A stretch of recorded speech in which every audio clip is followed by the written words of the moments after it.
দেশ বিদেশ থেকে যেখান থেকে ভাইয়ারা আপুরা আমার ভিডিওটি আপনারা দেখছেন সবাইকে আসসালামু আলাইকুম। আজকে চাপলা মাছের রেসিপি নিয়ে আসছি।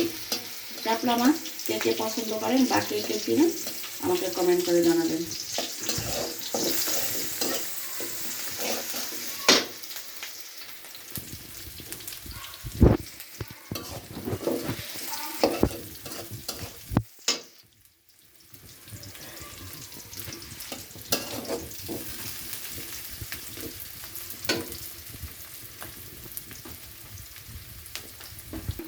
পেঁয়াজটা আদা ভাজা হয়ে গেছে, এখন আমি দিয়ে দিব রসুন দিয়ে দিব।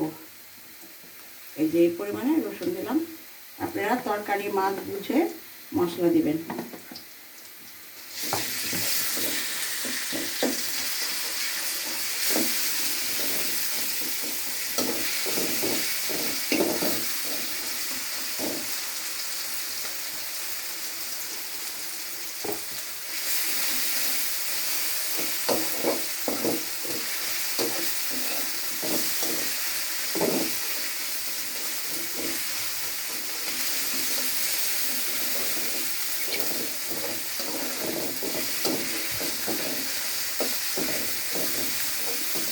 রসুনটা একটু ভাজা ভাজা হলে অন্যান্য মশলাগুলো দিয়ে দিব। গাইস, আমরা কিন্তু মশলা যেগুলো আছে কাঁচা মশলা যেমন কি হলুদ গুঁড়া, মরিচ গুঁড়া, জিরা গুঁড়া, এগুলো আমরা বাহিরের কোনো কোম্পানি থেকে করি না, আমরা পাজি ভাইয়েরটা ব্যবহার করি।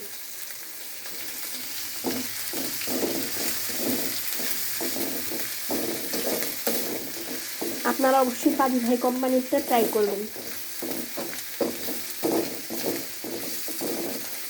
আর দর্শক, আপনারা বেশিরভাগই এই ভিডিওগুলো দেখেন, কিন্তু আপনারা সাবস্ক্রাইব বা লাইক কিছুই করেন না। আপনারা খালি দেখেন এবং চলে যান। আপনাদের কাছে আমার একটা অনুরোধ রইল, অবশ্যই ভিডিওটিতে লাইক দিবেন এবং শেয়ার করে দিবেন। দয়া করে চ্যানেলটাতে একটু কষ্ট করে সাবস্ক্রাইব করবেন। এই পরিমাণে হলুদ দিলাম। এই যে পানি বাই হলুদের গুঁড়া দিয়ে দিলাম।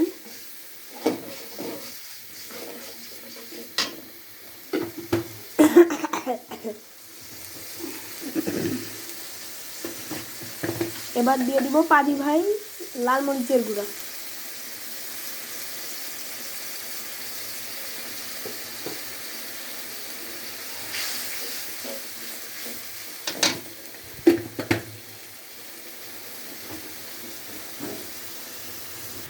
গাইস, দিয়ে দিলাম পাজি ভাই ধনিয়া গুঁড়া।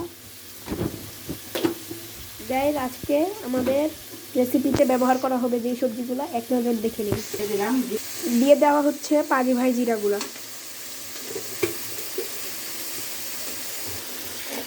মশলাগুলো ভাজা ভাজা হবে।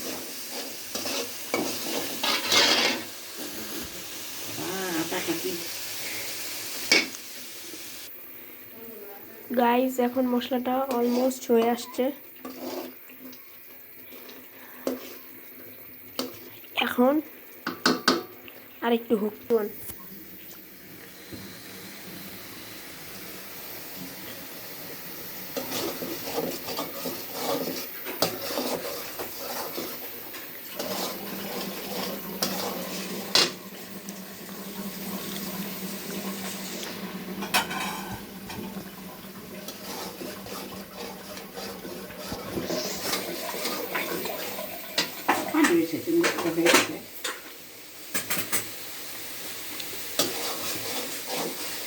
এখন আমার মশলাটা প্রায় হয়ে আসছে, এখন আমি সবজিগুলো দিয়ে দিব। গাইস, আপনাদের সাথে রান্না বাড়া হতে হতে একটা গল্প বলে যাই। আজকে আমি আর আমার খালামণি বাইরে গেছিলাম কিছু কাজের জন্য। এখন সেইখানে যাওয়ার সময় আমার খালামণিকে আমি বলছিলাম, নাম ধরে বলছিলাম গুড মর্নিং। এখন ওইখানে হয়েছিল একটা কাণ্ড। এখন ওইখানে হয়েছিল কি, আমরা যে রাস্তা দিয়ে যাচ্ছিলাম ওই রাস্তা দিয়ে একজন মানুষ যাচ্ছিল। জানি না সে আমাদের ভিডিও দেখে কিনা, মেবি অবশ্যই দেখে। না হলে সে ওটা বুঝতো না। এখন আমরা যেটা বলছি সে ওইখান দিয়েই যাচ্ছিল, এখন সে এই কথাটা শুনছে আমরা যেটা বলছি, এখন সে এটা শুনে বলতেছে, একটু জোরেই বলছে, এবার আমাদের উদ্দেশ্য করে বলে নাই, নিজেই আর কি বলছে যে আরে গুট্টু এটা ইউটিউবার না। সো গাইজ এখন এটাই আর কি বললাম, আজকে রাস্তায় একজন তাকে চিনে ফেলছে, কিন্তু মানে বললো না আর কিছু, আর কি জাস্ট সে বুঝতে পারছে, অ্যাকচুয়ালি সে ফেসও দেখে নেই। যাই হোক, তো যে আজকে এটা বুঝতে পারছেন সে যদি দেখে থাকেন এই ভিডিওটা আজকে, তাইলে অবশ্যই একটা লাইক দিয়ে দিবেন, আপনাকেই প্রথম লাইক হিসাবে চাই। এখন আমি এটাকে এই করে দিলাম, কষানোর জন্য রেখে দিলাম। ঢেকে দাও।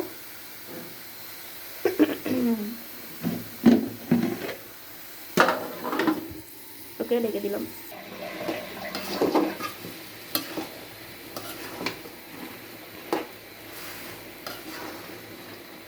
এখন আমার সবজিটা একদম কমে গেছে।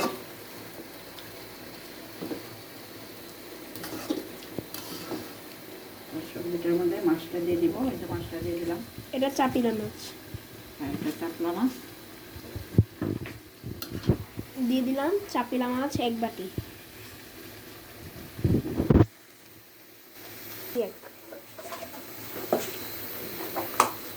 দিয়ে দিলাম টমেটো, দিয়ে দিব পাজি ভাই মরিচ,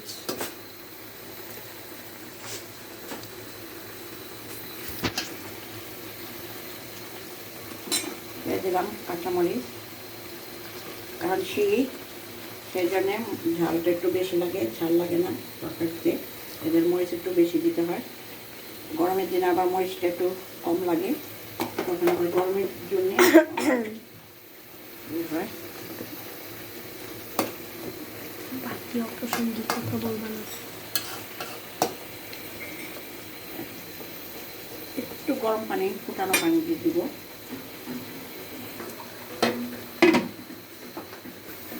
ফুটানো পানি দিয়ে দিচ্ছি। একদম জ্বলন্ত লাভার মতো পানি, গরম।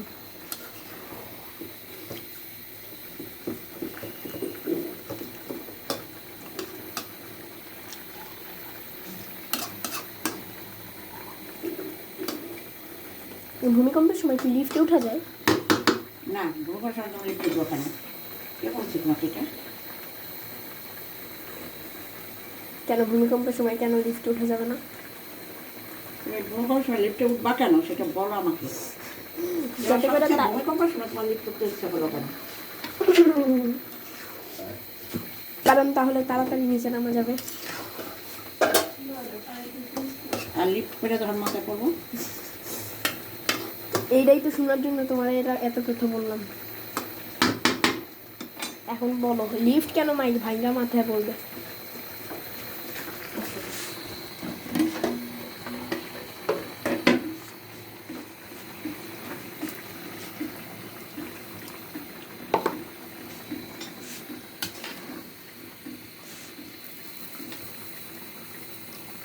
গাইজ এখন একটু কাটসিন করে দিব। একটু ঠিক আছে, এখান থেকে তো আমার শরীর দেখা যায়। ওই সাথে শুরু হয়ে গেছে। দেশ থেকে যে যেখান থেকে ভাইয়ারা আপুরা আমার ভিডিওটি আপনারা দেখছেন, সবাই আমাকে লাইক, কমেন্ট, শেয়ার করে দিবেন, আমাকে সাপোর্ট করবেন, আমার পাশে থাকবেন। সবাইকে আসসালামু আলাইকুম। এখন আমার তরকারিটা, চাপড়া মাছের তরকারিটা কমপ্লিট। এখন ধনেপাতা দিয়ে নামাই ফেলবো। আপনারা দেখেন, সবাই আমার জন্য দোয়া করবেন, আমিও আপনাদের জন্য দোয়া করব। আমার পাশে থাকবেন সবাই।